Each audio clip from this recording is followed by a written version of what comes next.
Who was given to me just a few minutes ago. Introduce him to his in-law. You can read. The court has given guidance as to how we're going to proceed. I'd like to remove the mask for such a very audible. The court has given us guidance as to how we're going to proceed. First, the state has been joined to the action, and they've been asked to file whatever they have to file by 10 hours tomorrow, and we'll respond by 14 hours tomorrow. The court is desirous to sit on Monday at 14, where we should be heard on our application to stay the elections in Kabusha. As you may be aware, the Constitutional Court gave an interpretation of what it means to nullify and what it means to disqualify, meaning that effectively our clients do qualify. And since they do qualify, with a question as to whether the election should go on or not, whether they should be deemed to have been nominated, or indeed there should be fresh elections, is now before the High Court, and that will be determined within the coming week. So we're certain that all things being equal, we should be able to resolve the matters before the election, or indeed if a stay is granted to stop the election, then the election may be put forward to yet another day and nominations go. Yeah, I think I want to address the issue of those who are asking if we won the case in the Court, what are we doing in the High Court? Yeah, I think it's very clear. People like Mulambo Haimbe don't seem to understand the procedure. The issue is very simple. The reason why the Court did not address the three questions was because that lies, the power to deal with nominations lies with the High Court. And one thing that comes out very prominently is the fact that as far as we are concerned, the Court has already ruled that these guys are eligible to stand. So the next question is, when will the nominations come? When will the next election, or when will the election be held? That is what this court now in the High Court will deal with. Having already concluded that these people are eligible, the next question now is, when is the election date and when are the next nominations?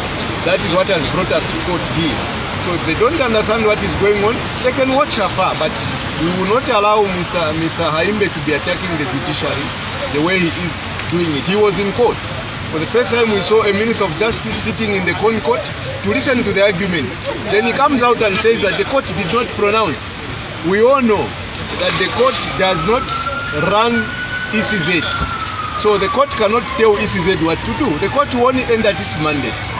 You know, the court ended at interpreting the law. The rest is administrative. So here in the High Court now we are actually going to do half of the job, and the rest will be ECZ. So we know that there is an invisible hand, and the invisible hand is now visible.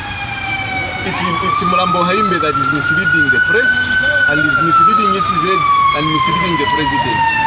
Let us wait and see what the court will say on Monday. Then we'll see who is right between the law and Mr. Mulambo Haimbe. Aren't you worried about the time frame? Looking at these preliminaries being,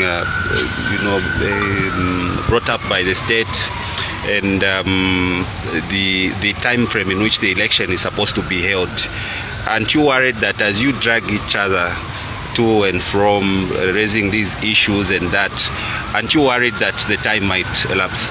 Well, first of all, there is a time frame for the election to be held. The Constitution says 90 days from the date of the nomination. So 90 days from the day the seats were nullified gives us up to 3rd November, if not mistaken. So the time is there. As to whether we are worried as to matters relating to dragging each other until the election is held next week, the court has already told us inside there that they are mindful that the elections will be on Thursday. That's why they want to hear us on Monday next week. So the court will hear us and probably give us a judgment and a decision before the elections are held on Thursday. So speaking as a lawyer, the court is very much alive to what is going on in the country, and we don't doubt their capacity to give us a decision that may even move the election, and that may even call for fresh nominations, and the decision that will just change the whole calendar by ECZ. You've been instructed to institute contempt proceedings against the Justice Minister. Yes, of course. My brother here and myself, can speak to that. we will actually do the needful, but I'll allow my brother to address the press on the issue of the content. Certainly, our instructions are to commence those proceedings.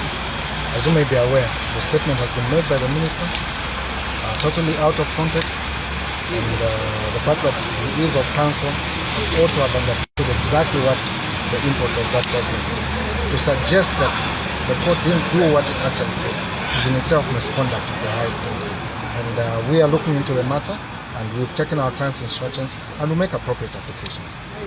And now, just to rephrase this question, suppose this matter drags until 15th September.